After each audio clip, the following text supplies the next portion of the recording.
Mais la question est celle-ci. Dans la plupart des cas, ce que je leur demande, c'est dites-moi, je comprends bien ce que vous dites, je comprends qu'il n'y a pas de transparence, je comprends qu'il n'y a pas de communication dans le couple.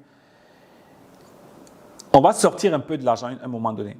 Et je pose la question, est-ce qu'on peut s'arrêter un moment, lister 10 activités régulières que vous pratiquez ensemble? Ce n'est pas des activités sporadiques. Est-ce qu'on peut s'asseoir et toi qui es devant moi maintenant, prends un papier, prends une liste et note 10 activités régulières que vous faites ensemble. Si vous sentez qu'il y a des frictions à chaque fois en matière d'argent, oublions juste pour quelques secondes, peut-être pour une minute, les problèmes d'argent, mais allons nous intéresser aux activités que nous faisons réellement ensemble.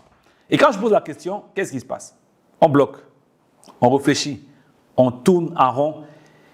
Et après, je me rends compte que la personne essaie de citer comme ça 2, 3, 4, maximum 5 activités qu'il pense que le couple pratique régulièrement ensemble.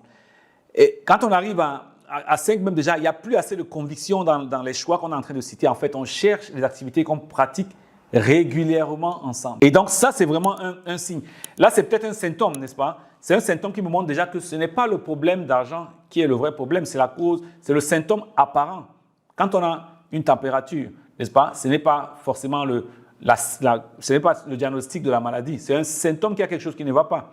Et c'est pour ça que le médecin va aller chercher plus bas, à l'intérieur, les causes profondes, les vraies causes à l'intérieur.